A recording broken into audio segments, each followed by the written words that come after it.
At Christmas, my daughter-in-law said, "We'll be spending Christmas at my mom's house. You can stay here." I didn't argue. I just bought a ticket. When I posted the photos, my phone started ringing off the hook. Who was the man sitting next to me? That sentence, those 9 words just broke me in two. It wasn't a scream, it wasn't a slap, it was worse. It was the tone. That tone you use when you're talking to someone who just doesn't matter anymore. Like I was a piece of old furniture in the way. You can stay here. You. Not Mom, not Eleanor. You. Like I was the doorman. Like I wasn't the one paying the electricity bill that lit the table where we ate. Like I wasn't the one buying the turkey that she didn't even know how to cook. It was December 15th, 10 days before Christmas. We were in my dining room, the same one where I celebrated Damien's first steps 36 years ago. The same one where we held the wake for my husband Robert when cancer took him 20 years ago. The ivory-colored walls still held the echoes of laughter that didn't exist anymore. Vanessa dropped those words while cutting a piece of chicken. She didn't even look up from her plate. Her straight hair fell perfectly on her shoulders. Her flawless manicure shined under the crystal chandelier I inherited from my mother. Everything about her screamed control-planned perfection. And my son, my Damien, was sitting right next to her, his eyes glued to the embroidered tablecloth. The same tablecloth I had stitched point by point for months when he was 5. I waited. I waited for him to say something, to lift his head, to defend me. Nothing. The silence in the room got thick like fog. I could hear the ticking of the wall clock Robert gave me on our 10th anniversary. Every second was a hammer blow against my chest. "Damien." My voice came out weaker than I wanted. He cleared his throat. He kept staring at his plate. "It's just Mom. Vanessa's family insisted, and we just want a quiet Christmas, as a family." Vanessa cut him off, looking at me now. Her brown eyes, which everyone called beautiful, pierced right through me. Cold, uncomplicated. "You understand, right? At your age, all this chaos isn't good for you." At my age, I'm 68, not 90. I worked as a respected accountant until just 3 years ago. I walk 3 miles 3 times a week. I do yoga on Sundays. But to her, I was already a disposable old woman. I got up from the table. My hands were shaking, but I wasn't going to cry. Not in front of her. I wouldn't give her the satisfaction. "Enjoy your meal," I said. And I went up to my room, in my own 3-story house in a quiet suburb of Chicago. The house I bought with the sweat of 40 years of nonstop work after Robert died. The house I painted remodeled, filled with memories. The house that now felt like a prison where I was the intruder. I sat on my bed and looked out the window. The neighborhood Christmas lights twinkled like fallen stars. Every house told a story, families together, hugs, warmth, and me. I was alone in the middle of the crowd, living under my own roof. And then something strange happened. I didn't cry. I didn't scream. I didn't sink into self-pity like I had for the last 3 years. Every time Vanessa humiliated me with her cutting remarks, her looks of contempt, her way of erasing me from my own life. This time, something inside me just clicked. I opened my laptop. My fingers moved on their own. I searched for flights. I searched for hotels. I searched for an escape. And at 11 p.m. on December 15th, I bought a plane ticket to Santa Fe, New Mexico for $900. I didn't tell anyone. I didn't ask for permission. For the first time in 3 years, I made a decision just for me. But what I didn't know that night as I saved the confirmation email was that this decision wouldn't just change my Christmas. It would change my entire life.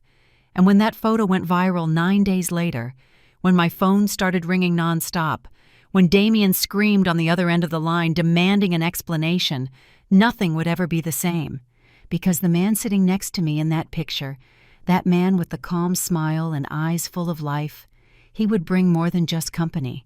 He would bring the truth. If this story resonates with your heart, stay until the end. Subscribe to the Elderly Stories channel to keep hearing stories of women who decided not to stay silent. Because sometimes liberation begins with a plane ticket. I closed the laptop. I took a deep breath, and for the first time in a very long time, I smiled. The war was just beginning. But this time, I would choose the battlefield. 3 years.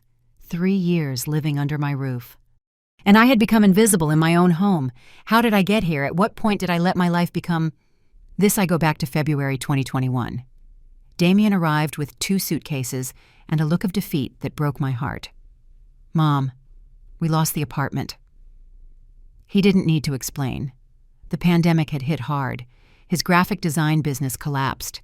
The clients disappeared. The debts piled up. And the bank doesn't forgive. It's just temporary. Vanessa said that first day walking into my house wearing Gucci sunglasses and dragging 4 Louis Vuitton suitcases. 6 months max while we get back on our feet. I opened the doors of my home. What else could I do? He was my son, my only son. The first 2 months were tolerable. Vanessa complained about everything. The mattress was too hard. The water took too long to get hot. The internet was slow, but she stayed in her space. Damien worked on his laptop from the dining room. I cooked for all 3 of them. We were a family trying to survive. But then something changed. The 3rd month, Vanessa came downstairs one morning with a decoration magazine in her hand. Eleanor, can we talk? I was no longer Mrs. Eleanor. I wasn't Mom, just Eleanor. Like we were roommates. This sideboard, she said, pointing to the solid mahogany piece my grandmother had brought up from New Orleans in 1952, the oldest piece in the family, the heart of my dining room. It just doesn't go with the modern vibe of the house. What do you think if we change it? I felt a pit in my stomach. Vanessa, that piece is over 70 years old. It's a family heirloom. She wrinkled her nose. But it looks so old, so dark. It makes the whole space feel heavy. It is old, I answered, trying to sound firm. That's why it's valuable. Oh, Eleanor, don't be so old-fashioned. She laughed like I'd said something silly. Sometimes you have to let go of the past to make room for the future, don't you think? Damien was in the kitchen making coffee. He heard everything. I looked at him. I waited for his support. Mom, it's just a piece of furniture, he said without turning around. It's just a piece of furniture. Those 6 words took the air out of my lungs. 3 weeks later, I came home from my yoga class, and the sideboard was gone. In its place was a minimalist white shelving unit from IKEA. Cold, soulless. Where is the sideboard? My words came out like a choked whisper. I sold it on Facebook Marketplace, Vanessa answered, snapping pictures of the new unit for her Instagram. I got $400 for it. Not bad for such an old piece of junk, right? I used it to help pay for groceries this month. You're welcome, by the way. $400. For a piece worth over $7,500. A piece of my history. A gift from my grandmother before she died. Sold like it was trash. I ran to my room. That time I cried. I cried like I hadn't cried since Robert's funeral, because it wasn't just the furniture, it was the message. You're not in charge here anymore. You don't get to decide. You don't matter. And Damien, my Damien, said nothing. He didn't defend me. He didn't confront his wife. He just said, "It's just furniture, Mom. Don't overreact." But it didn't end there. The hand-embroidered curtains my mother made, the ones with bougainvillea flowers and hummingbirds, they disappeared the following week. Too fussy, Vanessa declared, replacing them with gray roller blinds. The paintings from local art fairs I'd bought on my trips, they were moved to the utility room. They don't match the aesthetic, she explained while hanging soulless geometric prints. My German porcelain dinnerware, the set that took me 2 years of saving to buy, the set I only used on special occasions, suddenly became her everyday dishes. "Oh, Eleanor, if you don't use it, why have it?" she told me while pouring cereal into a $60 plate. And I stayed silent. Why? Because I was afraid. Afraid that Damien would get angry, afraid of being alone, afraid of being the difficult mother-in-law, the bitter old woman, the one who doesn't understand. So I swallowed my words, over and over and over, until I couldn't even recognize my own voice. One random Tuesday, I think it was October 2022, I came downstairs for breakfast and found the kitchen empty, silent. It had always been my ritual.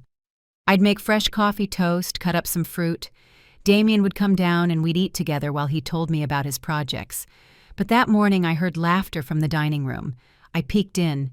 Damien and Vanessa were eating breakfast together. Scrambled eggs, orange juice. He was telling her something funny. She was laughing. They looked complete. Like they didn't need anything else. Like I was the extra piece. "Good morning," I said from the doorway. Damien barely looked up. "Oh, hey, Mom. We already ate. There's coffee left in the pot." And then he went right back to talking to Vanessa as if I wasn't even there. That's how I became a ghost in my own house. I cooked just for me. I ate alone in the kitchen while they had dinner in the dining room watching shows on the new TV Vanessa bought with my borrowed credit card. I watched TV alone in my room. I slept alone with the weight of the silence crushing my chest. And the bills, oh, the bills. Every month I paid. Electricity, gas, water, internet, phone, all the groceries. The meals out when Vanessa didn't feel like cooking. Her Pilates classes, the gas for Damien's car, the vet for the cat she adopted without asking me. $2 and $400 on average every single month. $400 from my pension, from my savings, from the money I had scraped together my entire life to have a peaceful retirement. And when one day, just one day, I dared to suggest that maybe they could help out with something, Vanessa looked at me with those cold eyes and said, "Eleanor, we are going through an economic crisis. You have a pension. You have this house paid off. We have nothing. Are you really going to charge us after everything we've lost?" She made me feel guilty, petty, selfish for wanting help in my own house. And the worst part, the part that hurt the most, was watching my son turn into a stranger. The Damien I knew, my loving boy, the one who would hug me for no reason, the one who told me, "You're the best mom in the world." He had evaporated. Now he was a man who avoided my gaze, who left early and came home late, who, when I asked how he was, answered in monosyllables. "Fine. Tired. Busy." One night I found him alone in the kitchen. Vanessa had gone out with her friends. "Son," I said softly, "are you okay? I feel like we don't talk anymore." He sighed, a long, heavy sigh. "Mom, it's just, you don't understand the pressure I'm under. Vanessa is stressed the business isn't taking off, and you're just always there, watching, judging. Judging Damien, I would never—" "Yes, you do, Mom, with your silence, with your sad faces. It makes Vanessa uncomfortable. Vanessa feels uncomfortable. In my house, spending my money. After selling my memories, she feels uncomfortable." I didn't say anything else that night. I just went up to my room, closed the door, and sat in the dark. And there, in that dense silence that smelled like defeat, I realized something terrifying. I had become an expert at swallowing my words, until I couldn't recognize my own voice anymore. But I didn't know yet that the final blow would come wrapped in Christmas paper and served in my own dining room. December 15th was just around the corner, and with it, the sentence that would change everything. I became an expert at swallowing my words, until I couldn't recognize my own voice. Do you know what it feels like to become a whisper in your own life? I didn't either, until it happened to me. November 2023. 1 month before that Christmas that would break everything. Vanessa had decided to host a get-together. Just an intimate gathering with friends, she told me while I was washing the breakfast dishes. She was leaning against the kitchen counter scrolling on her phone with those perfect nude-colored nails. "It'll be like 8 people, nothing rowdy." "Of course," I replied, because that's what I did. I always said yes. "Oh, and Eleanor." She used that syrupy tone I recognized as dangerous. "Would you mind just staying in your room this afternoon? We're going to use the living room and the dining room, and we just don't want you to feel uncomfortable with all the noise." My hands stopped under the soapy water. "Stay in my room." "Yeah, just so you can rest. The girls can be so loud." She laughed. A light little laugh as if she was doing me a favor. In my living room, in my dining room, in my house, and I was supposed to hide in my room like a grounded teenager. Vanessa, Thanks, Eleanor, I knew you'd understand. And she left before I could finish my sentence. That afternoon, 8 women arrived. High heels, expensive perfume, rehearsed laughter. They walked into my home like it was a rented event hall. I was in my room, with the door closed, listening to their voices cut through the walls. What a gorgeous house, Vanny. Vanny? That's what they called her, like she was the owner. Yes, we've done several renovations. I have a good eye for design. Vanessa's voice floated full of pride. We've done renovations. I have a good eye. Nothing about my mother-in-law's house. Nothing about, we were lucky she took us in. To her friends, to the world, this was her house. And I was just the invisible tenant who paid the bills. I came downstairs 2 hours later when I heard them leaving. The living room was a disaster. Half-finished wine glasses on my marble coffee table, the one I bought on a trip 15 years ago. There was a red stain on the Persian rug, cheese and cracker crumbs everywhere, and then I saw something that froze my blood. On the floor next to the sofa were pieces of porcelain, my German dinnerware, 3 plates, smashed. I picked up the pieces with trembling hands. Each shard was a dagger. Those plates had cost me $60 each. I had cared for them for years like they were jewels. Vanessa appeared with a trash bag. Oh, yeah, I forgot to tell you. Carla tripped and dropped some plates. So clumsy. She shrugged. But oh well, they're just plates, right? They're just plates. It's just furniture. It's just decor. It's just... Vanessa that set was... It was old Eleanor. They don't even make that pattern anymore. Besides, they were already chipped. She started gathering glasses. You should buy something more modern, more practical. Chipped. My plates didn't have a single scratch before she arrived. I washed them by hand. I stored them with tissue paper between each one, but now they were chipped. Like me. Like my life. Chipped away by someone who valued nothing. Help me clean up, will you? I'm exhausted from playing hostess. She handed me the trash bag. And I cleaned. I picked up the wreckage of my dinnerware. I cleaned the wine stains. I straightened the furniture. I washed the glasses. Like I was the maid in my own house. Damien came home late that night. He found Vanessa in bed watching TikToks. How was your party, love? Amazing. Your friends are the best. He smiled. He lay down next to her. He didn't come downstairs to say hello to me. He didn't ask how my day was. I was in the kitchen eating dinner alone. Again. A piece of toast and a chamomile tea. The silence of that house screamed louder at me than any insult. The next few days were a blur of the same. Vanessa redecorating. Vanessa buying things with my borrowed money. Vanessa complaining about the cold, the heat, the food, the street noise, the way I walked on the stairs, and me swallowing all of it. Every word I wanted to scream, every complaint that died in my throat. Until the episode with the statue. I had a statue of the Virgin Mary by the entrance.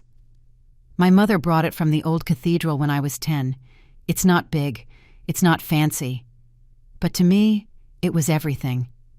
Every time I left the house, I would touch her robe and ask for protection. One day I came back from the market and the statue was gone. Where is the statue from the entryway? I asked Vanessa. She was in the dining room painting her nails. She didn't even look up. Oh, that.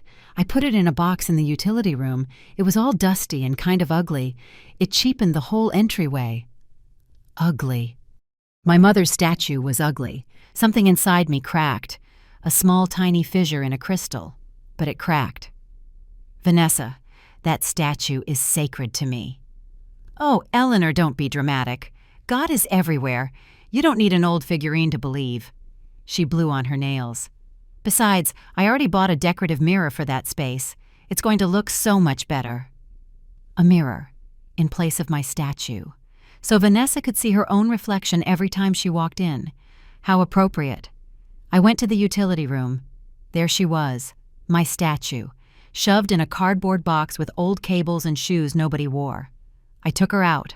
I wiped the dust off with my sweater, and I took her up to my room, because that was the only space left where I could still have something of my own. The weeks passed like a runaway train. Every day I felt smaller, quieter, more non-existent. I stopped going down for breakfast. They didn't wait for me anyway. I stopped cooking for 3. They ate out or ordered delivery. I stopped trying to talk to Damien. His answers were one-word replies or just staring at his phone. I became a shadow, a ghost, an echo of who I used to be. And then December arrived. The Christmas lights started appearing in the neighborhood, the carols in the stores, the smell of hot cider and fritters in the streets. I used to love Christmas. It was the time of year my house came alive. I decorated every corner. I cooked recipes my mother taught me. I invited the neighbors. We laughed, we sang, we were a family. But this year Christmas smelled like defeat. Vanessa hung minimalist white LED lights where my colorful garlands used to be. She bought a small artificial tree because the real ones make too much mess. No nativity scene, no tradition. This is what modern Christmas is, Eleanor. Less clutter, more aesthetic. More aesthetic, less soul, like everything she touched. And I watched from the second-floor railing as my house turned into a cold, perfect, empty Pinterest board. Just like me. On December 15th, I went down for dinner. I don't know why. Maybe I still had that stupid hope that something would change, that Damien would remember his mother existed, that Vanessa would have one moment of humanity. The 3 of us sat down. Chicken and sauce, rice. Vanessa talked about her plans, dinner at her mom's, the gift exchange, how excited she was. And then she said it. "We'll be spending Christmas at my mom's house. You can stay here." And my world just stopped. But in that moment, in that exact instant where the silence became unbearable, something else broke inside me, something bigger. And this time it wasn't a fissure. It was a total collapse. That night I bought more than just a plane ticket. I bought my dignity back. I went up to my room after that cursed dinner. My legs were shaking. Not from fear, not from sadness, from rage. A cold rage that burned inside me like dry ice. I sat in front of my laptop. The screen lit up my face in the darkness. I could hear laughter downstairs. The TV was on. Damien and Vanessa enjoying their night as if nothing had happened, as if they hadn't just shattered me. I opened the browser. My fingers flew. Flights, Chicago, Santa Fe, December 24th. Options popped up. I analyzed prices times layovers. My brain was working with a strange clarity, like I had been waiting for this moment for years without knowing it. $900, round trip, leaving December 24th at 7 a.m., returning December 28th, 4 days away from this house, 4 days away from the humiliation, 4 days to just breathe. My finger paused over the purchase button. What if this was a mistake? What if this made things worse? What if Damien got angry? What if... No. Enough what ifs. Enough living in fear of upsetting others while they trampled me without a second thought. Click. Purchase confirmed. My heart was pounding so hard I could feel the pulse in my temples. I took a deep breath. 1, 2, 3 times. Then I did something I'd never done before. I opened my online bank account. I wanted to see. I needed to see in cold, hard numbers what I already knew in my heart. Bank statements. January 2021 to December 2023. I started adding. Every electricity payment, every grocery bill, every dinner out, every loan that was never repaid, every one of Vanessa's whims charged to my card. My hands shook as I wrote in a notebook. Utilities, groceries, gas, dinners, medical expenses for them, Vanessa's shopping. I stopped. I checked the numbers twice, 3 times. It couldn't be. I added it all up again. $86,400. $86,400 in 3 years. That was more than my annual salary when I was working. That was half of my entire life savings. That was the money I had saved for emergencies, for trips I never took, for a peaceful old age. And I had given it away. given it to a son who no longer spoke to me, and a woman who treated me like an obstacle. I felt sick. I got up, walked to the bathroom, splashed cold water on my face. When I looked in the mirror, I barely recognized myself. Who was this woman with the tired eyes? When had I gotten so old? When had I let them erase my spark? No more, I whispered to my reflection. No more. I went back to the computer. I was acting with surgical precision now. New folder. Evidence. Screenshot of the bank statement. Save. Photo of the utility bills. Save. Records of the money transfers. Save. Photos of the sideboard before Vanessa sold it. Thank God I had them on my old phone. Save. WhatsApp messages where Vanessa asked to borrow money. Save. I didn't know why I was gathering all this. I just knew I needed it. Like a soldier preparing her arsenal before the battle. Then I dialed a number I had saved for months. 3 rings. Hello. Trish, it's Eleanor. Oh my God, Ellie, a miracle, how are you? Trish, my college roommate, the only friend I didn't push away when I married Robert. The one who visited me every week after he died. The one who always told me, Ellie, you are solid gold, don't you forget it. And I had forgotten. My voice broke. Trish, I need to get out of here. Silence on the other end. Then, what happened? And right there in the darkness of my room, I told her everything. The words poured out of me like a flooding river. 3 years of silence vomited up in 20 minutes. The sideboard, the plates, the statue, Christmas, Vanessa, my son, my house that wasn't mine anymore. Trish didn't interrupt. She just listened. And when I finished, when I had no words left, she said, Come to Santa Fe, spend Christmas with me. I already bought the ticket. You did? She laughed. A warm laugh that reminded me of who I was before I became a ghost. Oh, Ellie, I knew you were still in there. You just needed to wake up. I'm scared, Trish. Of what? That if I go, I'll lose Damien for good. Another pause. Then with that wisdom that only comes with age. Ellie, do you really have him now? That question hit me like a bullet. No, I didn't. I hadn't had my son for months, maybe years. What I had was a stranger who wore his name and his face, but no longer had his heart. Come, Trish repeated, and pack your nice clothes. We're going to remind you who you are. We hung up after 2 a.m. I lay down, but I couldn't sleep. A movie was playing in my head. My life for the last 3 years.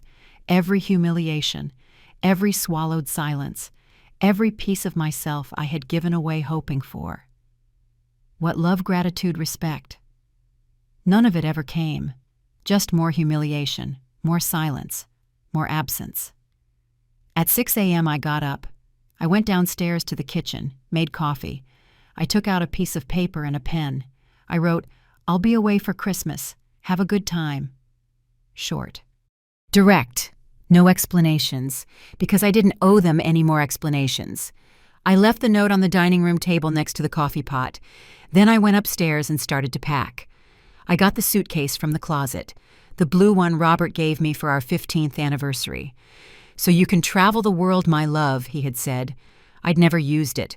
Until now. I folded my clothes with care. Not the old clothes I wore around the house, not the worn-out sweatpants or the formless blouses. I pulled out the dresses from the back of the closet that I hadn't worn since before they arrived. The wine-colored one, the navy blue one, the floral one that Robert loved. They still fit, maybe a little snug, but they fit.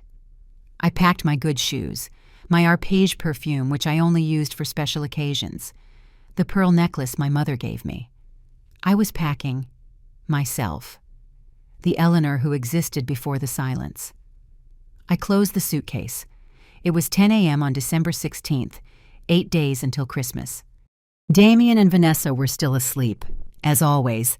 They woke up late on weekends. I carried my suitcase downstairs silently. I hid it in the utility room. For the next few days, I acted normal. I cooked, I cleaned, I said hello. But inside something had shifted. It didn't hurt anymore when Vanessa talked about her Christmas plans. I no longer waited for Damien to include me in his conversations, because I had plans too, and they weren't invited. On the night of December 23rd, Vanessa and Damien finished packing to go to her mother's house. "Do you need anything before we go, Eleanor?"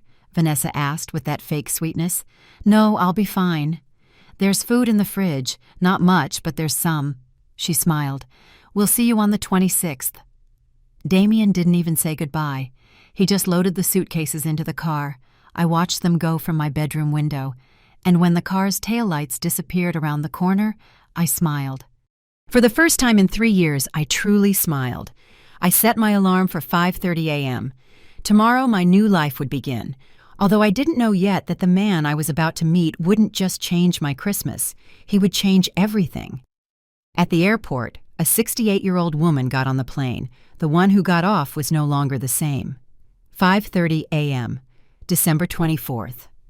The alarm went off in the dark. I shut it off before the second beep. My heart was beating like a war drum. I got up in silence even though there was no one in the house. The ghosts of 3 years of humiliation still made me walk on eggshells. I showered. The hot water washed away more than just skin. It washed away years of shrinking, of making myself small, of disappearing. I chose the terracotta-colored dress I had packed. I put it on in front of the mirror. It was snug in the waist, but I looked alive. The color made my skin glow. It brought out the brown in my eyes. When was the last time I got dressed for myself and not just to be invisible in my own home? I put on makeup, light, natural, a little blush, mascara, pale pink lipstick. The woman in the mirror looked back at me with something that looked like hope. 6:15 a.m. I went downstairs with my suitcase. The house was sunk in that silence I knew so well. But now it wasn't suffocating me. Now it was a promise of freedom. I ordered an Uber.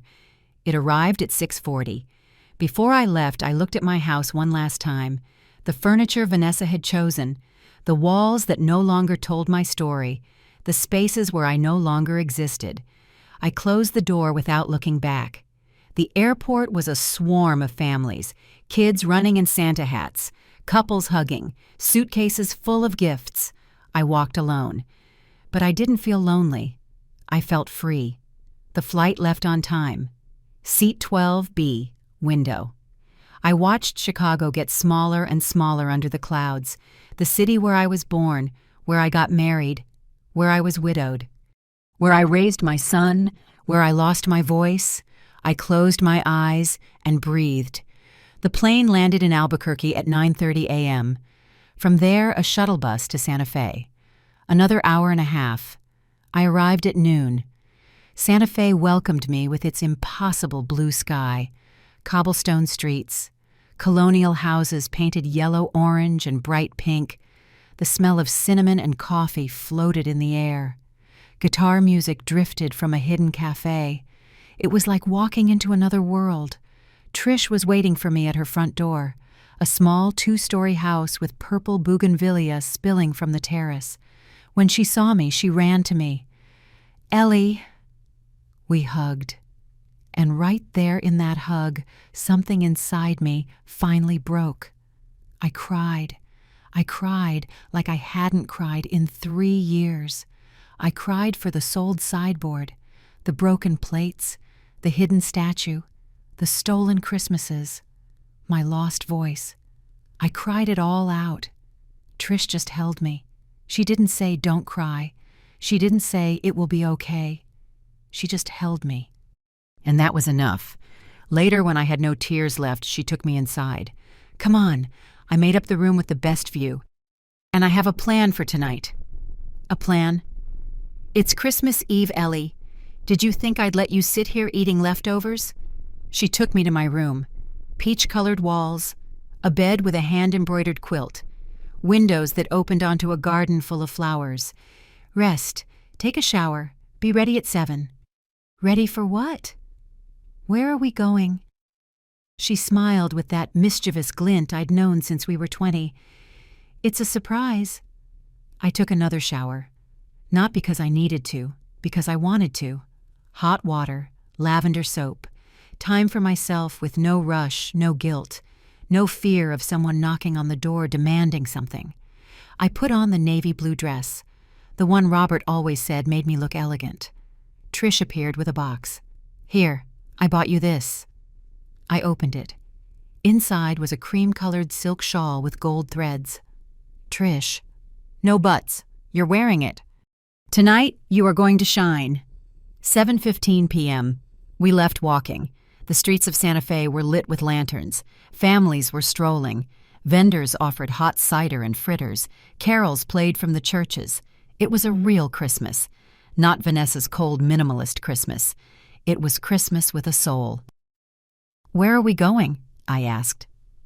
"To Mark and Martha's house. Some friends you're going to love. They host a dinner every Christmas. Delicious food. Good company." She looked at me out of the corner of her eye. "And there's someone I want you to meet." My stomach did a flip. "Trish, no." "Relax. He's just a friend. Retired professor. A widower like you. A good person. That's it." We arrived at a mustard-colored adobe house. From outside we could hear laughter and music. We went in. The living room was full of people. 15-20 people maybe, all ages. Some young, some older like us. Everyone with a glass in their hand. Everyone genuinely smiling. "Trish." A woman with white hair and joyful eyes approached. "You're right on time, and you must be Eleanor." "Martha, this is my best friend Ellie." "Welcome, dear. There are no strangers here, just family we haven't met yet." She introduced me to everyone, names I instantly forgot from nerves, but kind faces, warm hands, genuine hugs. And then I saw him. On the terrace, looking at the city lights, stood a man, tall with silver-gray hair combed back, black-rimmed glasses, a wine-colored sweater. His posture was relaxed but elegant. Trish nudged me gently. "Come on, I'll introduce you." We walked toward the terrace. He turned when he heard us, and when our eyes met. It wasn't love at first sight. I'm not 15. It was something deeper. It was recognition, as if my soul said, "Ah, here is someone who understands the language of pain and survival." "Harry, this is Eleanor. Ellie, this is Harry." "A pleasure to meet you." His voice was deep, soft, and confident. He held out his hand. I took it. His grip was firm but warm. "The pleasure is all mine," I replied. Trish vanished with an excuse about helping in the kitchen. We were left alone. "Trish told me you're visiting from Chicago." "Yes, I needed some air." He smiled, as if he understood more than what I'd said. "I came to Santa Fe looking for air, too, 5 years ago, after my wife passed." "I'm sorry. I'm sorry for your loss, too. Trish didn't tell me details, but she mentioned you've had a hard time." I don't know what happened. Maybe it was the distance from my house. Maybe it was his non-judgmental gaze. Maybe it was the wine Martha had given me. I told him. Not everything, but enough. The sideboard, the plates, Vanessa, the sentence from that dinner on the 15th. He listened without interrupting. His eyes never left mine. And when I finished, he sighed deeply. "Do you know the problem with being a good person, Eleanor?" "What?" "That people mistake kindness for weakness. And they take advantage until they've bled you dry." "I was the same way," he continued. "After Elena died, my kids wanted to sell the family house, divide everything up immediately, as if the memories were worthless, as if I didn't matter." He took off his glasses, cleaned them. One day I looked in the mirror and didn't recognize myself. I had let grief and guilt turn me into someone who just says yes to everything. "So what did you do?" "I moved to Santa Fe, alone. I told them the house was mine and it would stay mine until I decided otherwise. They got angry. They stopped talking to me for 2 months. He smiled. They were the 2 best months of my life. I laughed. For the first time in I don't know how long, I laughed out loud. And after they understood that Dad wasn't an ATM or a piece of furniture, he was a person with dignity. And when they started treating me like one, we started talking again. I don't know if Damien will ever understand that. Maybe he will, maybe he won't, but that's not your problem, Eleanor. Your problem is that you've forgotten that you have a right to be happy too. Those words cut right through me, a right to be happy. When did I stop believing I deserved that? The dinner was beautiful. Roast turkey, roast cod, creamed spinach, hot spiked cider, gingerbread even though it wasn't the season. Laughter, stories, toasts. Harry sat next to me. We talked about everything, about books. He had been a literature professor, about travel, about food, about life. There was no flirting, no propositions, just two people sharing a table and a conversation. But when our hands brushed passing the bread, I felt something I hadn't felt in years. Hope. At 11 p.m., Martha took out her camera. Group photo. Everyone to the terrace. We all gathered. Trish pulled me toward the front. Harry ended up next to me. Say, Merry Christmas. Flash. One more. Now just the people sitting. I sat in one of the chairs on the terrace. Harry sat next to me. Behind us, the lights of Santa Fe glittered. Trish took the picture with my cell phone. Perfect, she said, looking at the screen. I didn't think anything of it at the time. I didn't know that photo, that simple photo of two people smiling under the Christmas sky, was about to change absolutely everything. We walked back to Trish's house just after midnight. We walked slowly on the cobblestone streets. So, what did you think of Harry? He's nice. Just nice. She smiled. Trish, I'm 68 years old. I'm not looking for romance. You're not looking for it, but maybe it found you. I laughed, but deep down, my heart was beating with something I thought was dead. Excitement. Before bed, I checked my cell phone for the first time all day. 0 calls from Damien, 0 texts. I wasn't surprised. It didn't hurt. It just confirmed what I already knew. But tomorrow everything was going to change, because Trish had already posted that photo to my Facebook, and my phone was about to explode. One single picture, 847 likes, and my phone started ringing off the hook. December 25th, 11:37 a.m. I woke up to the sun pouring through the window, warm golden light, the kind of light I hadn't seen in years because at my house I always kept the curtains closed so I wouldn't damage Vanessa's new furniture. I stretched in bed. No rushing, no guilt, no knot in my stomach wondering what humiliation was waiting for me today. I smelled fresh coffee. I went downstairs in my pajamas. Something I never did at my house. I always had to be dressed presentable, just in case Vanessa saw me looking sloppy and commented on the importance of self-care at any age. Trish was in the kitchen making chilaquiles. Good morning, sleeping beauty. Good morning. I slept like I haven't slept in years. That's what happens when you sleep without ghosts in your head. She poured me a coffee. How are you feeling? Good. Really good, actually. I posted the pictures from dinner on Facebook last night. Did you see them? I haven't checked my phone. Oh, Ellie, you need to get with the times. People react fast. Look. She pulled out her phone. She showed me my Facebook profile. And there it was, the photo from last night. Harry and me sitting on the terrace. Him in his wine-colored sweater smiling calmly. Me in my navy blue dress and the gold shawl. The lights of Santa Fe in the background like a Christmas card. But it wasn't the photo that got my attention. It was the caption Trish had written. The happiest Christmas in years. Thank you, Harry, for the wonderful company. My stomach twisted. Harry, Trish, why did you write that? Because it's true. You were happy last night, and he had a lot to do with it. She winked at me. Besides, what's wrong with it? It's just a photo. Just a photo. It had 847 likes, 156 comments. I started to read. Mrs. Eleanor, you look so lovely. Merry Christmas. Carmela, my neighbor. My goodness, how elegant. And that man, a new boyfriend. Lupita from the corner store. Aunt Ellie, you look gorgeous. You were keeping him a secret. Ha ha. Sophia, my niece. And more and more and more. Most of them were nice messages. Congratulations. People surprised to see me smiling like that. But then I saw one that chilled my blood. Eleanor, where are you? Damien asked if we knew anything. Call him. Beatrice, my godmother.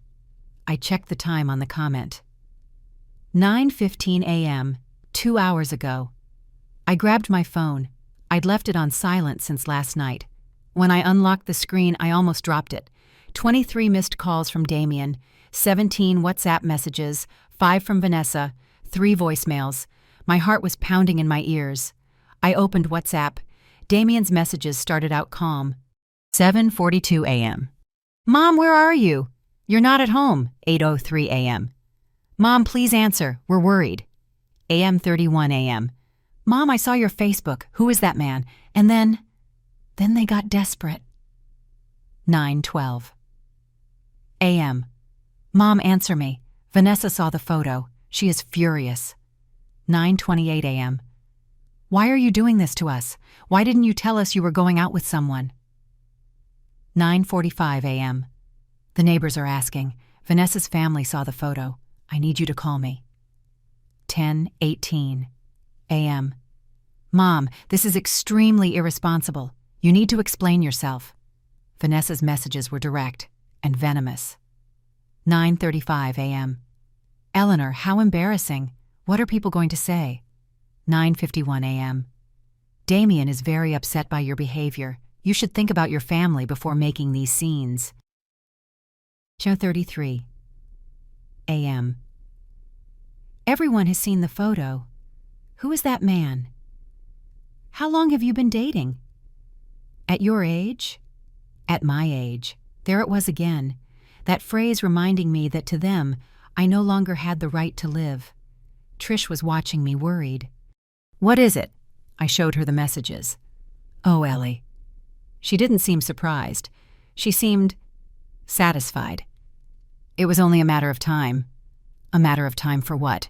For them to realize you're not a piece of furniture they can store in the basement when they don't need you. My phone started ringing. Damien. I stared at the screen, his name flashing. The picture I still had of him from 5 years ago when he used to smile for real. Trish put her hand on mine. Are you going to answer? I took a deep breath. Yes, but on my terms. I answered. Hello. Mom. Why weren't you answering? Damien's voice exploded. In the background, I could hear Vanessa yelling something I couldn't understand. Good morning, Damien. Merry Christmas. Merry Christmas. Seriously. Mom, where are you? Who is that man in the photo? I'm in Santa Fe, spending Christmas with my friend Trish, and that man is Harry, a friend of hers. A friend? Vanessa's voice got closer to the phone. I was on speakerphone now. Eleanor, you can't just do these things without telling us. You're embarrassing us. Something inside me clicked. It wasn't anger. It wasn't sadness. It was absolute clarity. I'm embarrassing you. My voice came out calm, too calm. Me. Yes, the neighbors are asking. The family is asking. Everyone saw that photo. And what exactly is wrong with the photo, Vanessa? You're with a man at your age without telling us anything. Interesting. I walked out onto Trish's terrace. The sun was warm on my face. Because I don't recall you asking my permission to spend Christmas without me. Silence. Mom, that's different, Damien started. Different why? Because you two have the right to make plans, and I don't. Because we're a couple. Vanessa exploded. And you're... What? An old woman who's supposed to stay locked up waiting for scraps of attention. More silence. Trish was watching me from the kitchen, her eyes shining. She gave me a thumbs up. Mom, that's not it. Damien sounded lost, like a child who doesn't understand why he's being punished. Then what is it, son? Because I need you to explain to me why you can exclude me from Christmas without a second thought, but I can't leave my own house without your permission. Because we're your family, Vanessa yelled. Family is built on respect, Vanessa, not convenience. That sentence came out of my lips as if I'd rehearsed it my whole life. But I hadn't. It came from that place where I had stored 3 years of compressed silence. I can't believe you're doing this to us. Vanessa's voice was shaking. But it wasn't sadness. It was the rage of losing control. After everything we've sacrificed living in that house. Sacrificed. That word. That was the last straw. Sacrificed, Vanessa, I have paid $86 and $400 in 3 years to support you. Electricity, gas, water, food, gas for the car, your little hobbies, everything. And I never, not once, even got a thank you. Even God. Mom, that's not. I have the receipts, Damien. I have the bank transfers. I have everything documented. My voice was still calm but iron firm. So don't you talk to me about sacrifice. I know what it means to sacrifice, and I also know what it means to be used. Another silence. This one longer, denser. When are you coming back? Damien asked. His voice sounded small. The 28th. We need to talk. Yes, I said. We do. About a lot of things. I took a deep breath. Have a lovely Christmas. And I hung up. My hands were shaking. I almost dropped the phone. Trish ran over and hugged me. That was incredible, Ellie. I'm trembling. That's adrenaline. That's power. That's your voice after 3 years of silence. I sank into a chair. The phone was still buzzing. More messages, more calls. But I didn't open them. For the first time in my life, I decided when and how to respond. Do you think I did the right thing? I asked the community. Ellie, you did what was necessary, what you should have done years ago. I looked at the photo again. Harry and me, smiling. So simple, so happy. And I realized something. It wasn't the photo that bothered them. It was seeing me happy, without them. It was discovering that I could exist and shine and live without their permission. That's what they couldn't stand. My phone rang again. This time it wasn't Damien. It was an unknown number. Hello? Eleanor. A man's voice, formal, professional. Yes, who is this? This is Mr. Montoya, your lawyer. I apologize for calling you on Christmas Day, but your son Damien was here yesterday. The world stopped. My son was at your office. Yes, he was asking about your will and about the deed to the house. I felt a fist punch me in the stomach. What did you tell him? Nothing. I told him that information is confidential and I can only discuss it with you. But Eleanor, I think we should schedule an appointment soon. I hung up. Trish looked at me, her face pale. What happened? Damien went to see my lawyer, asking about my will. I didn't need to say anything else. The pieces slammed together. That snake. Vanessa didn't just want my house to live in. She wanted to make sure it was hers. And my son was helping her. That afternoon, I couldn't enjoy the Christmas meal Trish prepared. I couldn't focus on the movies. I could only think about one thing. I needed proof. I needed to know just how deep the betrayal went. And I had 3 days in Santa Fe to plan my next move. Because this war was just beginning. And now I was playing to win. When I stopped being available, I discovered who truly needed me. And who was only using me. December 26th. 8:43 a.m. I didn't sleep well. Mr. Montoya's words kept ricocheting in my head. Your son was here, asking about your will. I got up before dawn. I made coffee in Trish's kitchen without making a sound. I sat on the terrace with an old notebook I found in a drawer, and I started to write. Everything I remembered, everything I had, everything I needed. February 2021.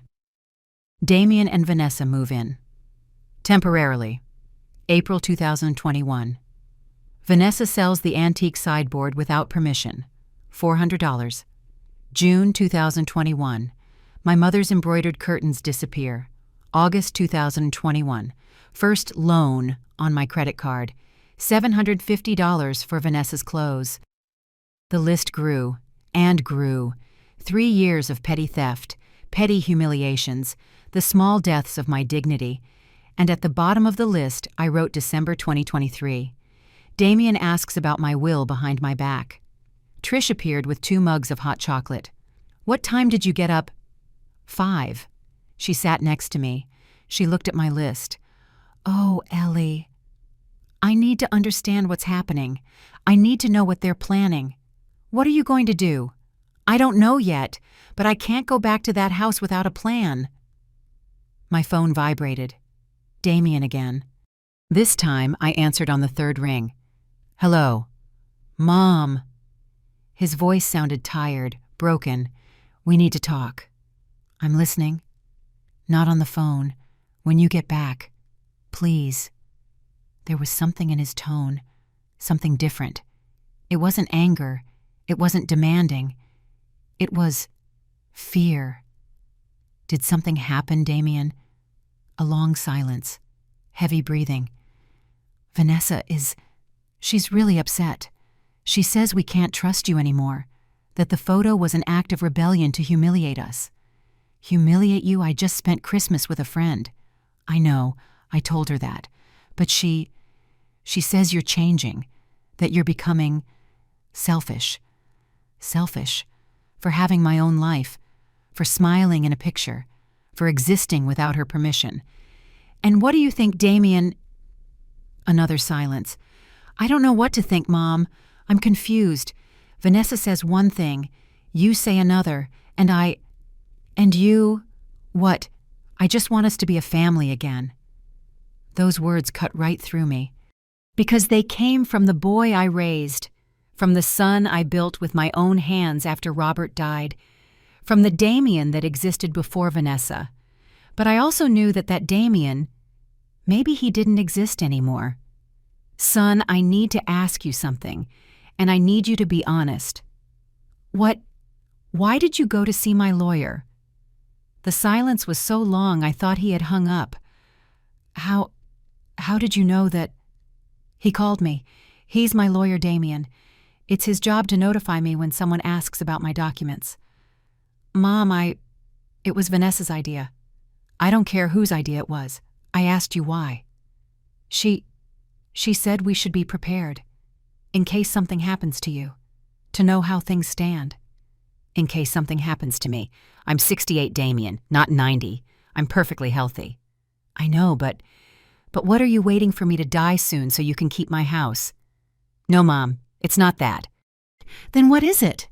"Because from where I'm standing, it looks like you two are planning my funeral while I'm still breathing." I heard him crying, held back sobs, like when he was 7 and fell off his bike. I didn't want to. Vanessa said it was just to be informed, that you hadn't told us anything about your will and that it was important to know. I went because she insisted so much. I thought she was right. My son, my boy, so manipulated he no longer knew where his voice ended and hers began. Damien listened to me carefully. My will is my decision. My house is my asset. And when I die, which I hope is many years from now, everything will be handled exactly as I decide. Do you understand? Yes. And if you want to keep living in my house, we are going to have to set new rules, because what's been happening these last 3 years is not going to continue. What do you mean? We'll talk about it when I get back, the 28th in the afternoon. I expect you both in the dining room at 6. Mom, I love you, son, but I am not going to let myself be disrespected in my own home, not by you, not by anyone. I hung up. My hands were shaking, but not from fear, from determination. Trish hugged me from behind. I'm so proud of you. I'm scared, Trish. Fear means you care, but you're not going to let fear paralyze you, right? No, not anymore. That afternoon we went for a walk through Santa Fe. I needed to clear my head. We went into an art gallery, then a bookstore that smelled like old paper and coffee. We bought crafts at the market, a pair of silver earrings, a sky blue shawl, and in every place I smiled, not forced smiles, not smiles to be polite, real smiles, because for the first time in years, I was living for me. At sunset, we sat in the main square. The pink and gold parish church towered against the dying sun. You know what the saddest part is, Trish? What? That it took me 3 years to realize that I deserve respect, too. It's never too late, Ellie. My phone buzzed. A WhatsApp message. It wasn't Damien. It was Harry. Hello, Eleanor. Trish gave me your number. I hope I'm not intruding. I just wanted to know how you are. I heard you had a difficult day. If you need to talk, I'm here. No pressure. Just as a friend. Harry. I read the message 3 times. No one, absolutely no one, had asked me how I was in years. I replied, "Hi, Harry. Thanks for asking. It's been an intense day, but a necessary one. I'd like to talk. Do you have time tomorrow?" The reply came in seconds. "All the time in the world. How about the cafe on Trish's corner at 11? "Perfect. I'll see you there." Trish was watching me with that conspiratorial smile. "What?" "Nothing. It's just, 3 days ago you got here broken, and now you're making plans with a man who actually treats you like a person." "It's just coffee, Trish." "Sure, just coffee," she laughed. "With the man in the photo that drove your daughter-in-law crazy." And we both laughed. That night I checked my email. There was one from Mr. Montoya. "Mrs. Eleanor, confirming your appointment for January 3rd at 10 a.m. at my office. It is important we discuss the modifications you wish to make to your will and the legal measures we can take to protect your assets. Please bring all documents you have, receipts, transfers, proof of expenses. Sincerely, Ricardo Montoya." I closed the laptop. The plan was forming in my head like a puzzle, but one piece was still missing. I needed clear evidence of Vanessa's intentions. I needed to hear from her own mouth what she was planning. And I had an exact idea of how to get it. December 27th, 11:00 a.m. The cafe smelled like cinnamon. Harry was already there reading a book. When he saw me, he stood up. He pulled out my chair like a gentleman from another time. "You look better than yesterday." "I feel better." We ordered coffee for me, an Americano for him, sweet bread. "Trish told me a little," he said carefully. "If you want to talk about it, I'm here. And if not, we can talk about anything else." I told him, not everything, but the essentials. The will, Damien, the manipulation. He listened without interrupting, without judging, without giving unsolicited advice. And when I finished, he said something that changed my perspective. "Do you know the problem with manipulators? What? They only work when you let them. The day you set boundaries, all their power disappears. But he's my son Harry. I can't just... I'm not telling you to abandon him. I'm telling you to love him from a place of self-respect. Loving doesn't mean letting yourself be destroyed." Those words were tattooed onto my brain.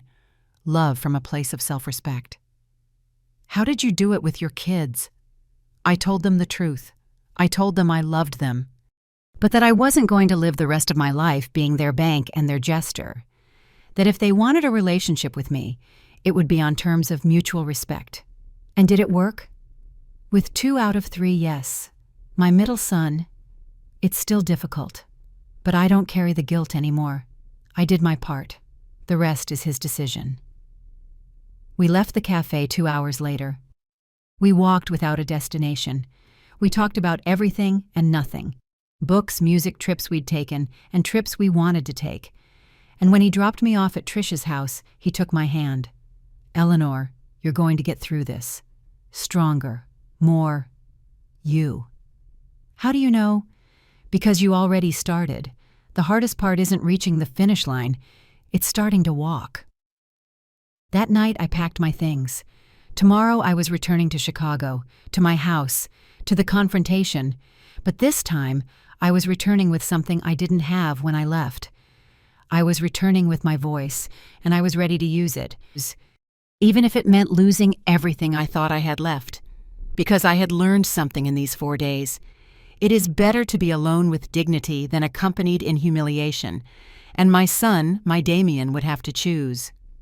Whose side was he on? There are secrets you keep for protection, and secrets you reveal for justice. December 28th, 3:47 p.m. The plane landed in Chicago under a gray sky, as if even the weather knew I was returning to war. Trish hugged me at the airport before I took my cab. "Remember, you're not alone. If you need anything, anything at all, you call me." "I know. Thank you, Trish, for everything." "Don't thank me. This is just the beginning. I want you to tell me how it all goes." "I'll call you tomorrow, after the meeting with the lawyer." The taxi moved down the highway. Every mile was a step closer to my house, the house that didn't feel like home anymore. My phone vibrated. Damien. Mom, what time do you land? I'm about an hour out. Do you still want to talk today? Yes, at 6, in the dining room. Okay, we'll be here. He hung up fast, too fast. I got home at 5:15. I took out my keys, but before I could open it, the door swung open. Damien was standing there, red eyes, deep, dark circles. He looked exhausted. Mom. He didn't hug me. He just stepped aside to let me pass. The house smelled different, cleaner than usual, like when you know important guests are coming and you scrub the corners. Had they cleaned for me, I took my suitcase to my room. Everything was the same.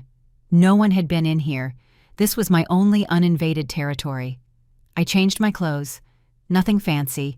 Jeans, a white blouse, the blue shawl I bought in Santa Fe.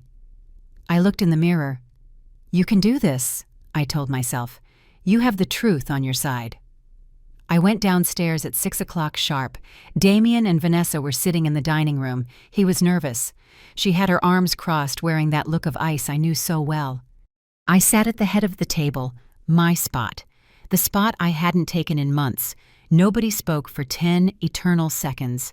Well, I said finally, here we are. Vanessa spoke first. Of course. Eleanor, I think we owe you an apology. An apology? Yes. Maybe we were too harsh about the photo. We understand you have a right to have friends. How generous, granting me permission to have friends. Thank you, Vanessa. But I didn't call this meeting to talk about the photo. Damien cleared his throat. Mom, I want to explain about the lawyer. I'm listening. It was my fault. Vanessa suggested we ask about the will, but I was the one who made the decision to go. I shouldn't have done it without talking to you first. At least he was taking responsibility. That was something. And why did you do it, Damien? Because. He glanced at Vanessa. She was staring at him like a trainer giving silent commands. Because we wanted to know how things stood, to plan our future. Does your future include my death? No, Mom. It's not that. Then what is it? Because from my perspective, it looks like you're sizing up the inheritance before I'm even gone. Vanessa sighed, full of drama. Eleanor, don't be so dramatic. All families talk about these things. It's normal to want to be informed. Normal, Vanessa? What's normal is asking the person directly, not sneaking off to their lawyer behind their back. It's just that you never want to talk about these things, she shot back with that condescending tone. You always avoid it, and we have a right to know what's going to happen to this house. There it was, the truth spilling out like venom. A right? What right do you have to my house? Well, we've been living here for 3 years. We've helped with expenses. I couldn't help it. I laughed, a dry, bitter laugh. Helped with expenses. Vanessa, did you really just say that? Yes, we've contributed. Not everything, but some. I took out my phone. I opened the photos folder. I showed them the screenshots of my bank statements. $86, $400. That's what I have spent on you in 3 years. Utilities, water, gas, food, gasoline, all your whims. $86,400. Damien turned pale. Mom, I had no idea it was that much. Because you never asked. You never cared. That's not fair, Vanessa intervened. We lost our apartment. We were in crisis. You're his mother. It was your obligation to help us. Obligation. My obligation was to raise him until he was an adult, and I did that. What happened after that was my generosity. Generosity that you two mistook for weakness. Vanessa stood up from her chair. I knew it. I knew this trip to Santa Fe was about turning you against us. I'm sure that friend of yours filled your head with ideas. Nobody filled my head with anything. She just helped me remember that I deserve respect too. Respect. And what about our respect? You embarrassed us with that photo. Everyone asking who that man was, as if you were some teenager looking for romance. And what if I was? I'm 68 years old, Vanessa. I'm not dead, and I do not need your permission to live my life. Damien, say something. Vanessa tugged on his arm, but my son just had his head in his hands. Shut up, Vanessa, just shut up. It was the first time in 3 years I had ever heard him stand up to her. Vanessa froze. "What did you say?" "I said shut up. Mom is right about everything." He lifted his head. He had tears in his eyes. "We've been ungrateful. I have been ungrateful." "Damien, no, Vanessa. She's right. My mom opened her home to us. She supported us. She paid for everything. And we treated her like an inconvenience. She's to blame too. She plays the victim, but she never says anything. How are we supposed to know she's upset if she doesn't talk? Because she shouldn't have to talk. It's her house. We should have had the decency to be respectful without her having to ask." Vanessa grabbed her purse. "I am not staying here to listen to this. If you're going to take her side, fine." She walked to the door. She turned. "But let's be clear, Eleanor. If you kick us out, you'll be completely alone. No son, no future grandchildren, no family. Is that what you want?" Her words were designed to wound me, and they did. They stung. But not like before. "Vanessa, if the only way I can have a family is by sacrificing my dignity, then I choose to be alone." She let out a cruel laugh. "Well, what a sad life for you." And she walked out, slamming the door. Damien and I were left in the silence. The wall clock ticked. 6:47 p.m. "I'm sorry, Mom." His voice was broken. "Forgive me. For everything. For being a coward. For not defending you. For letting all this happen. Damien." He wiped his tears. "When Dad died, you became my hero. You worked twice as hard. You gave me everything. You never complained. And I grew up thinking that was normal, that moms were indestructible, that they'd always be there no matter how you treated them. And when I met Vanessa, I fell in love. And little by little, I let her decide for me. It was easier to go along with her than to confront her. And you never said anything, so I just assumed it was okay. And the will..." He lowered his head. "It was her idea. She said we should make sure the house was in my name, that you might make a change and leave us out, that we needed to protect ourselves." "Protect yourselves? From me? From your own mother?" "I know. It sounds horrible. But she has a way of making everything sound reasonable, like I'm the fool for not thinking of these things." I stood up. I walked over to him. I put my hand on his shoulder. "Damien, I love you. I will always love you, but I cannot keep living like this. I know. I have an appointment with Mr. Montoya tomorrow. I'm changing my will." He went pale. Are you cutting me out?" "No, but I am setting conditions, and I am making sure that you two cannot sell it or kick me out of here. That's fair. And if you continue to live here, you will pay rent, $1,500 a month. That's also fair. And Vanessa will have to apologize, for real, and respect my spaces, my things, and my life." I don't know if she'll agree to that." "Then she will have to leave, and you will have to decide if you go with her, or if you stay." His eyes filled with panic. "Mom, you don't have to decide right now, but understand this. I am not going to be invisible in my own house anymore. It's over." He nodded, crying silently. I hugged him, like when he was little, like when he had nightmares and I was his refuge. "I love you, son. But right now, I have to love me too. I understand. And I am so, so sorry." That night I slept in my own bed feeling something strange. Peace, fear, yes, fear. Uncertainty too, but mostly peace, because I was no longer carrying the weight of silence. And tomorrow the real change would begin. Sometimes to discover the truth you have to pretend to be weak. December 29th, 7:23 a.m. I woke up just as the sun was peeking out. I had slept better than I had in months, despite everything. Or maybe because of it. I went downstairs to make coffee. The house was silent. Damien had probably been up all night. Vanessa hadn't come back, or so I thought. When I walked into the kitchen, she was there, sitting at the counter, phone in hand, perfectly made up at 7 in the morning as if nothing had happened. "Good morning, Eleanor." Her tone was sweet. Too sweet. Like poisoned honey. "Good morning." "Sleep well." "Yes." I made my coffee in silence. I could feel her eyes drilling into my back. "Eleanor, I think things got out of hand last night." I didn't answer. I just kept stirring my coffee. "We all said things we didn't mean. The heat of the moment, you know." I turned around. I looked her straight in the eye. "Did you not mean what you said?" She laughed. Light. Fake. "Of course not. I'm fond of you, Eleanor. You're my husband's mother. We're family." Family.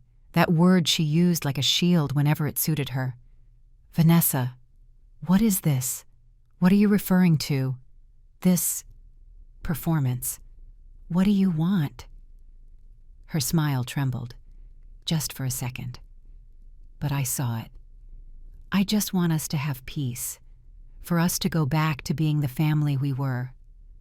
The family where I paid for everything and you two did whatever you wanted." Her gaze hardened, but she quickly softened it again. "Look, I know the money bothers you. That's fine. Damien and I talked. We can start contributing. How much? What? How much can you contribute?" "Well, I don't know. $250 a month." $250. Not the $1,500 I was going to ask for rent, and not the $2,400 average I spent on them. "I see. It's just... Damien's business is barely recovering, Eleanor. We can't give more, but it's something right. It's a gesture of goodwill. A gesture. After $86, $400.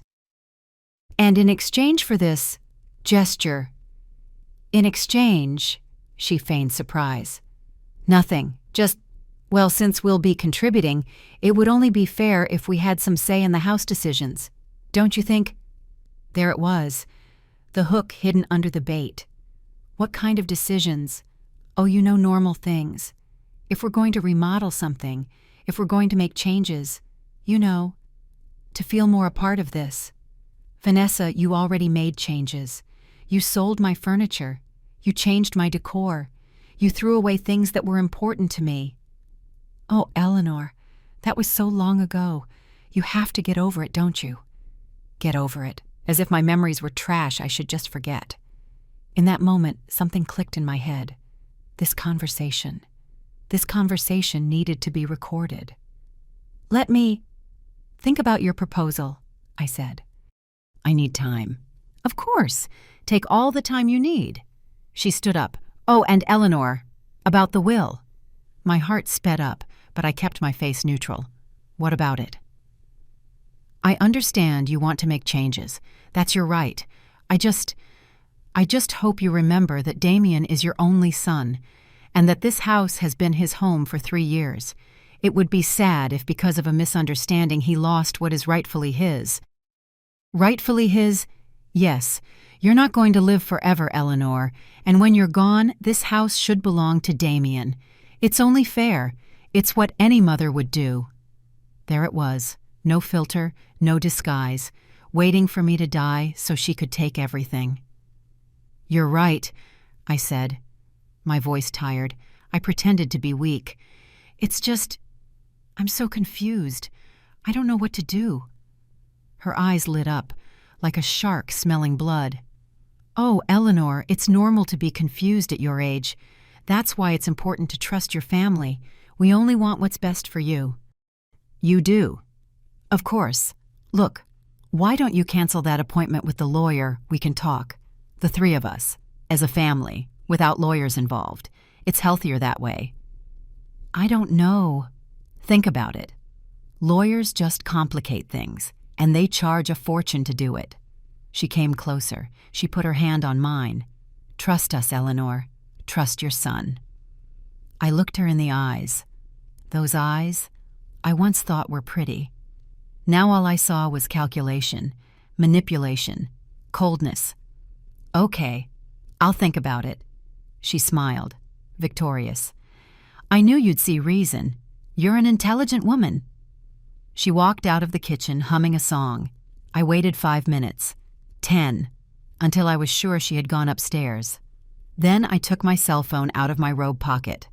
I had recorded the entire conversation, every word, every phrase, every veiled threat. "You're not going to live forever, Eleanor. This house should belong to Damien. Cancel that appointment with the lawyer." My hands were shaking as I saved the audio file in 3 different places. My phone, my email, the cloud. Trish was right. Manipulators only have power when there are no witnesses. I went up to my room. I called Mr. Montoya. "Mrs. Eleanor, good morning." "Good morning, Mr. Montoya. I'm confirming my appointment for tomorrow at 10. "Perfect. Did you bring the documents I asked for?" "Yes, and I have something else. A recording."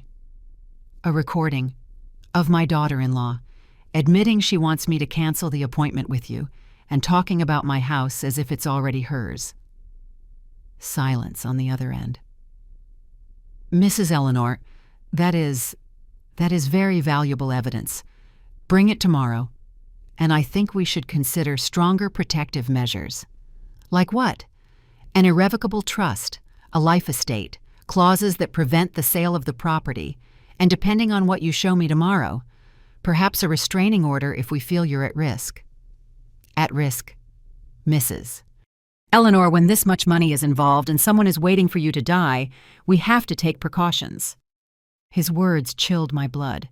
Was I actually at risk? Was Vanessa capable of... No, I didn't want to think about that. But I couldn't be naive either. "I'll see you tomorrow, Mr. Montoya." "Until tomorrow. And Mrs. Eleanor, be careful." I hung up. I sat on the bed. The phone felt heavy in my hand. I had crossed a point of no return. This wasn't just about setting boundaries anymore. This was about protecting my life, literally. That afternoon, I pretended to be tired. I stayed in my room. I heard Damien and Vanessa talking downstairs. I couldn't make out the words, just the tones. Hers insistent, his hesitant. At 8 p.m., Damien knocked on my door. "Mom, can I come in?" "Come in." He walked in, his face a mask of defeat. "Vanessa told me you two talked this morning." "Yes." "She says, you offered to let us pay rent, and you made it difficult." "Difficult, Damien? She offered $250 when you two cost me $200 to $400 a month." "I know, I already told her that, but she says it's all we can do." "And what do you say?" He sat on the edge of my bed. I say, she doesn't want to change anything, that she's just putting on an act because she's afraid you'll kick her out. And as soon as the danger passes, everything will go right back to how it was. At least he was being honest. "And what do you want, son? I want this to work. I want us to be a family, but..."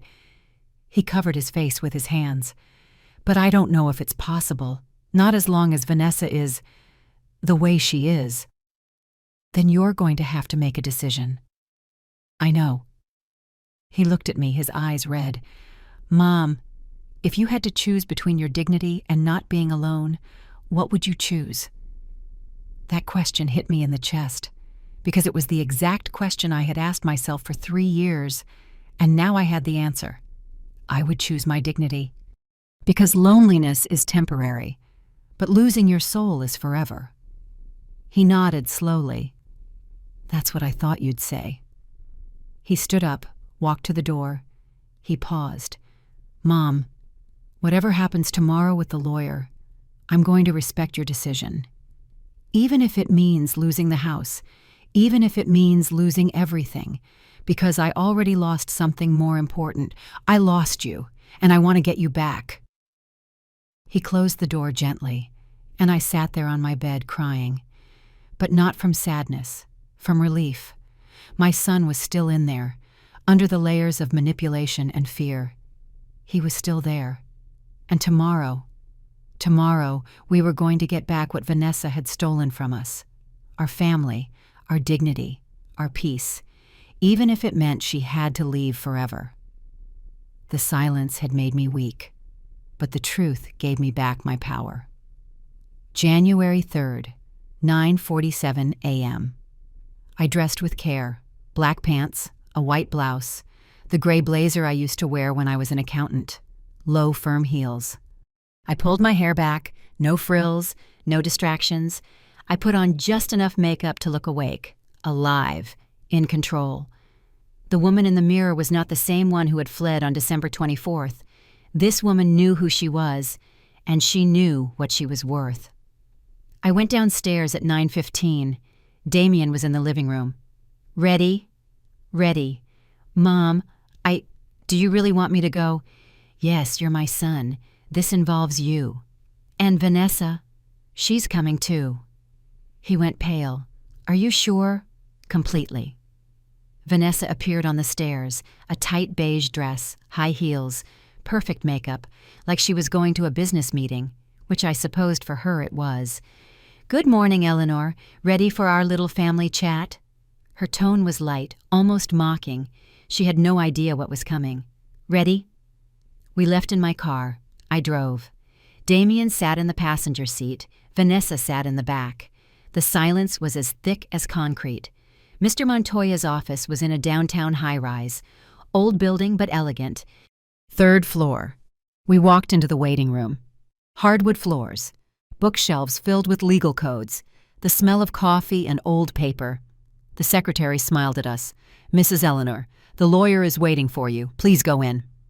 We entered his office. Mr. Montoya was in his late 60s, white hair, impeccable suit, an intelligent gaze behind rimless glasses. He stood up. Mrs. Eleanor, a pleasure to see you. He shook my hand. Then he looked at Damien. You must be Damien. And finally at Vanessa. And you are? Vanessa, Damien's wife. She held out her hand with a dazzling smile. He shook it with professional courtesy, but I noticed how his eyes hardened. Just slightly. He already knew who she was. Please sit down. We settled in. Me in the center, Damien to my right, Vanessa to my left. The lawyer opened a thick folder full of documents. Well, Mrs. Eleanor, I'm glad you all came. This will make things easier. What things? Vanessa asked. The sweetness was gone. Her voice was sharp. I'll be direct, the lawyer said. Mrs. Eleanor came to me a few days ago because she is concerned about her assets. And after reviewing the situation, I am concerned too. Concerned about what? Damien sounded genuinely confused. Mr. Montoya took out a document. This is Mrs. Eleanor's current will, made 8 years ago after her husband's passing. In it, she states that all her assets passed to her only son Damien upon her death. Damien nodded. He knew that. The problem is this will has no protections, which means upon Mrs. Eleanor's death, you, Damien, would be the absolute owner, and if you are married under community property laws, the house would also be mine, Vanessa finished. The lawyer looked straight at her. Exactly. And what's the problem? We're married. It's normal to share assets. The problem, I interjected, is that this house is my asset. I bought it with my work. And I don't want anyone to be able to sell it or do whatever they want with it when I'm gone. But Mom, Damien looked hurt. I would never sell this house. It's our family home. You wouldn't, but she would. Vanessa went rigid. Excuse me. I took out my phone. I placed it on the desk. Mr. Montoya here is the recording I told you about. His eyes lit up. May I? I gave him my phone. He connected the audio to a speaker, and then Vanessa's voice filled the office. You're not going to live forever, Eleanor. And when you're gone, this house should belong to Damien. It's only fair. Cancel that appointment with the lawyer. Lawyers just complicate things. Trust us, Eleanor. Trust your son. The audio ended. Damien's face was distorted. Vanessa, you said that... She jumped to her feet. You recorded me. That's illegal. Here in Illinois, the lawyer said with an icy calm, a person can record conversations that they are a part of. It is perfectly legal. But you took it out of context. What context? My voice came out firm. The context where you ask me to cancel my appointment with my lawyer. The context where you talk about my house as if it's already yours. I just wanted us to resolve this as a family." "No," Damien said. His voice was shaking. "You wanted to manipulate my mom so she wouldn't protect herself. Damien, it's true. And I was an idiot for not seeing it sooner." The lawyer held up a hand. "I believe it's time to discuss the solutions." He took out more documents. "Mrs. Eleanor and I have prepared a new will. Allow me to explain how it will work."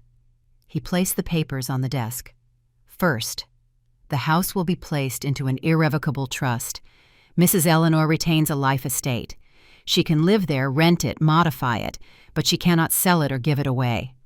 Second, upon her passing, the house passes to Damien, but under the following conditions. It cannot be sold for 10 years. It cannot be mortgaged.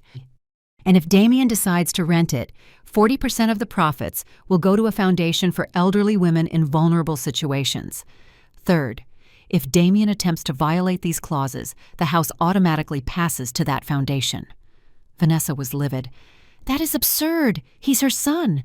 You can't put conditions on him like that." "I can, and I am," I said, "because this house represents 40 years of my work, and I will not allow it to end up being sold to pay for debts or whims." "Fourth," the lawyer continued, "given that Damien and Vanessa currently live on the property, the following is established. If you wish to continue living there, you will pay a monthly rent of $1,500. $1,500, Vanessa screamed. "He's her son. She's going to charge her own son rent." "It's below market rate for a house that size in this suburb," the lawyer replied. "In fact, she could charge more." "And fifth," I continued, "if you do not agree to these conditions, you have 30 days to vacate the house." The silence that followed was deafening. Damien stared at the documents as if they were written in another language. Vanessa was breathing heavily. Her hands were shaking. This is abuse," she finally said. "Damien, are you going to let your mother treat you like this?" Damien looked up. He looked at me, and in his eyes I saw something I hadn't seen in years. Clarity. Mom is right. What? She's right. We've taken advantage of her. I have taken advantage of her. And if these conditions are what she needs to feel secure in her own home, I accept them. "Damien, you're crazy. $1,500 a month. We can't pay that." "Then we'll find another place." Vanessa looked at him like she didn't recognize him. "Are you serious?" "Completely. You're going to choose your mother over me. I'm going to choose to do the right thing for the first time in 3 years." She grabbed her purse, stood up. "Fine. Perfect. I hope you two enjoy your little house and your little rules." She looked at me with pure hatred. "You won, Eleanor. Congratulations. You get to keep your house and your son, but you'll be alone, because no one is going to want to be near a bitter old woman who chooses control over family." "Vanessa," the lawyer said, "I suggest you leave before you say something you might legally regret." "Legally? Are you threatening me?" "Defamation is a crime. I am simply advising you." She let out a hysterical laugh. "This is unbelievable. It's 3 against 1. "No one is against you," Damien said. "We are just setting boundaries that we should have set years ago." "Boundaries, Damien, if you stay here? If you accept this, I'm leaving." We all looked at her. The ultimatum was on the table. Damien took a deep breath. I saw his hands shake. I saw his eyes fill with tears, but I also saw his spine straighten. "Then you can go." Vanessa froze. "What?" "I said you can go. If you can't respect my mom, if you can't live under fair conditions, if all you want to do is control and manipulate, then I don't want to be with you anymore." "Damien, you can't be serious." "I've never been more serious in my life." She looked at each of us, looking for an ally, looking for a crack. She found none. "You are going to regret this," she said, her voice full of venom. "All 3 of you." And she stormed out, slamming the door so hard the bookshelves trembled. The silence she left behind was strange. It wasn't uncomfortable. It was liberating. like after a storm ends and the air smells like a new beginning. Damien sank into his chair. He covered his face with his hands, and he wept. He wept like he hadn't wept since he was a child. I got up.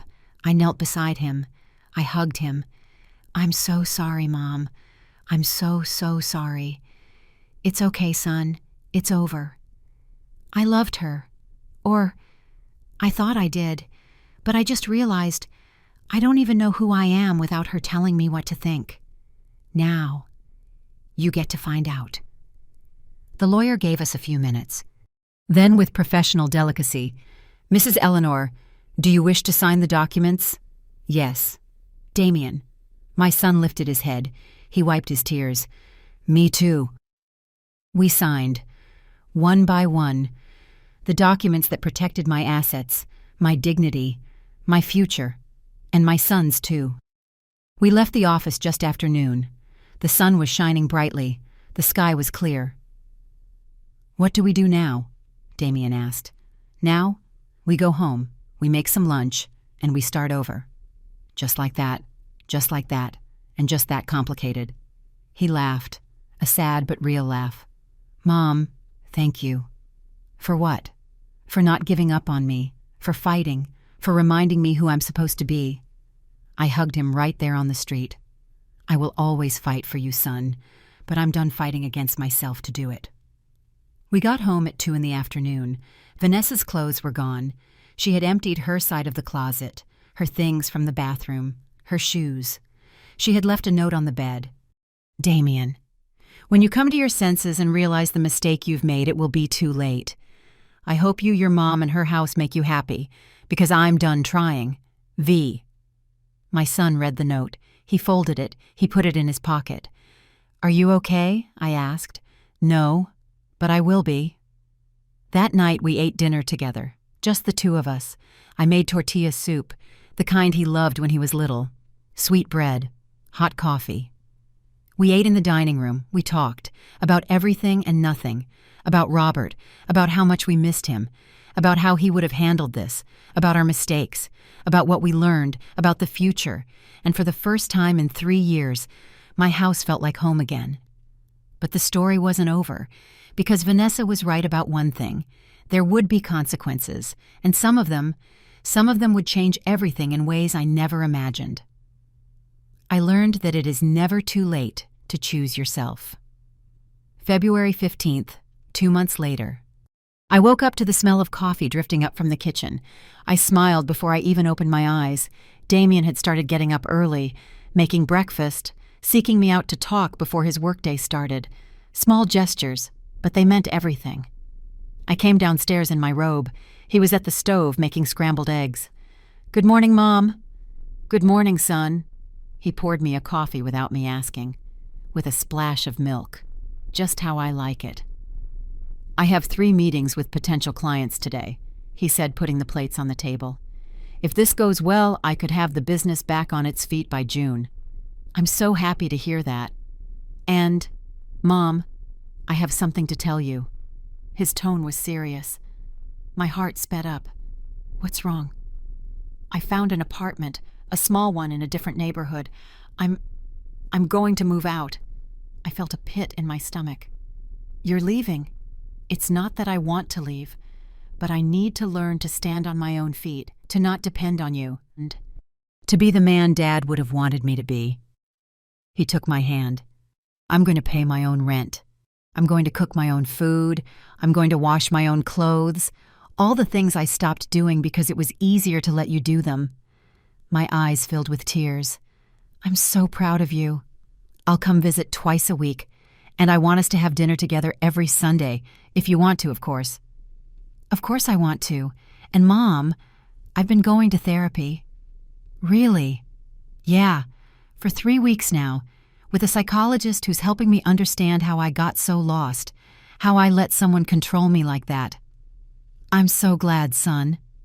And there's something else." He took a deep breath. "Vanessa called me 2 weeks ago." My stomach tensed. "What did she want?" "She wanted to get back together. She said it was a mistake, that she missed me, that we could find a way to make it work." "And what did you tell her?" I told her no, that I needed time alone, that I needed to heal, and that if we were ever to get back together, it would be under completely different conditions, with clear boundaries, with mutual respect. How did she take it? She got angry. She said I had changed, that I wasn't the same person. He smiled. And she was right. I'm not the same person. And I don't ever want to be again. I hugged him, long, tight. Your father would be so proud of you. I know, and I think I'm finally starting to be proud of myself too. That afternoon the doorbell rang. I opened the door, and there stood Harry, with flowers, sunflowers. Hello, Eleanor. My heart did a little jump I wasn't expecting. Harry, what are you doing here? Trish told me you'd be alone today, and I thought maybe you'd like some company for coffee. I smiled. I'd love that. He came in. I made coffee. We took out some cake I had made that morning. We sat in the living room, my living room, which was starting to feel like mine again. I had reclaimed the space. Little by little, I'd rehung my paintings. I put the family photos back on the shelves. I bought new plants. And even though my grandmother's sideboard never came back, I placed a small table with her photograph by the entrance. Your house feels different, Harry said. Different how, alive, like it's breathing. That's because I can finally breathe in it. We sat in comfortable silence, the kind of silence that only exists between people who don't need to fill every second with words. Eleanor, there's something I've been wanting to ask you. Tell me. These past 2 months, we've talked almost every day, on the phone by text, and I've enjoyed every single conversation. Me too. I'd like for this to be more than conversations. My heart sped up. What do you mean? I mean, I would like to take you to dinner, officially, as what could be the beginning of something. Harry, I'm 68 years old. I've been through one marriage. I have an adult son. A complicated life. And I'm 72. I have 3 kids, 2 grandkids, a house full of memories, and a complicated life too. He took my hand. But having a complicated life doesn't mean we don't deserve company, that we don't deserve laughter, that we don't deserve the possibility of something new. I looked into his eyes, those kind eyes that had seen me at my worst and had never judged. I don't know if I'm ready. You don't have to be ready. You just have to be willing to try. I thought about Robert, about what he would have wanted for me, and I knew with absolute certainty that he would have wanted me to be happy. Okay, I accept.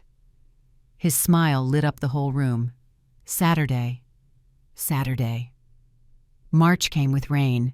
Damien moved into his apartment. I cried the day he left, but they were tears of pride, not loss, because I knew that now he was ready to live his own life, to build his own path. He came for dinner on Sundays. Sometimes he brought dessert. Sometimes I cooked his favorite meals. We talked, we laughed, we healed, and slowly we recovered what Vanessa had broken. Harry and I started dating regularly, to the movies, to museums, walks in the park, to small restaurants where the food was more important than the picture for Instagram. It wasn't fireworks or teenage drama. It was something better. It was companionship, understanding, respect. It was 2 people who had lived long enough to know that real love isn't perfect. It's patient. It's kind. It's choosing every day to be there. One afternoon in April, I was in the garden watering my plants when my cell phone rang. Unknown number. Hello, Mrs. Eleanor Aguirre. Yes, this is she. This is Northwestern Hospital. Your name is listed as the emergency contact for a Mrs. Vanessa Ruiz. My blood ran cold. What happened? Mrs. Ruiz was in a car accident. It's not serious, but she needs someone to come get her. Her husband Damien isn't answering. Oh, we're not... I stopped. Vanessa was alone, hurt, and no one was coming for her. I could hang up, say it wasn't my problem. It would be fair. It would be understandable. But it wouldn't be who I wanted to be. I'm on my way. I got to the hospital 40 minutes later. I found her in the emergency room, arm in a cast, scrapes on her face, sitting alone in a plastic chair. When she saw me, her eyes went wide. "Eleanor." "Hello, Vanessa." What are you doing here? They called me. I'm your emergency contact." "You shouldn't have come." "I know." We looked at each other. Two women who had been enemies, who had hurt each other, who had lost so much in the war. "How are you?" I asked. "Fine. Nothing serious. Just a broken bone and a broken ego." She gave a small, joyless laugh. "You don't have to stay. I already called a friend." "Are you sure?" "Yes." I turned to leave. "Eleanor." I stopped. "Yes. I'm sorry. For everything. For how I treated you, for what I did. For what—" Her voice broke. "You were right about everything. I just wanted security, and I turned into someone horrible trying to get it." I didn't answer right away. I let her words hang in the air between us. "We all make mistakes, Vanessa. The difference is whether we learn from them. Did you learn?" I learned not to stay silent. I learned that self-love isn't selfish. I learned that it's okay to set boundaries. She nodded slowly. "Damien is better off without me. Damien is better off being himself, with or without you. That's the difference. Do you think he'll ever be able to forgive me? I don't know. But you should start by forgiving yourself, and then work on being someone who deserves forgiveness." Her friend arrived 15 minutes later. I said goodbye. As I was walking out, Vanessa called my name one last time. "Eleanor." "Yes. Thank you for coming, even though I didn't deserve it." Everyone deserves compassion, at least once. I walked out of the hospital feeling something strange. It wasn't joy at her pain. It was peace. Peace knowing that I chose to be a better person than the pain that was inflicted on me. December came again. 1 year since that Christmas that changed everything. This time the house was full. Damien and his new girlfriend Sarah, a kind architect who looked at him with genuine respect, Trish, who had come up from Santa Fe, Harry, of course, two of my neighbors who had always supported me, and me, in my house, my space, my reclaimed home. I made the turkey, creamed spinach, hot spiked cider, gingerbread because I liked it even if it wasn't the season.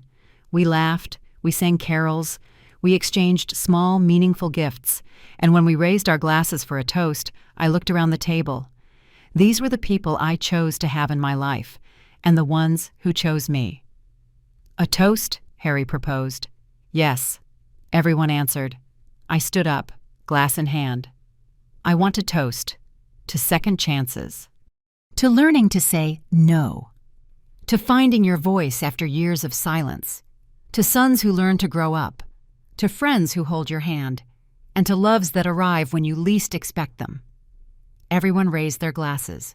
"And to remembering," I continued, "that it is never, ever too late to choose yourself." "Cheers!" The glasses clinked, the music played, laughter filled my house, and right there, surrounded by light and love and reclaimed dignity, I understood something deep. The real treasure was never the house. It was getting my soul back. That night, after everyone had left, I sat on my bed. I took out a photo. The photo from that Christmas in Santa Fe, Harry and me, smiling. The photo that changed everything. And I smiled, because that woman in the picture, that woman who dared to buy a plane ticket, who dared to set boundaries, who dared to take her life back, that woman was me.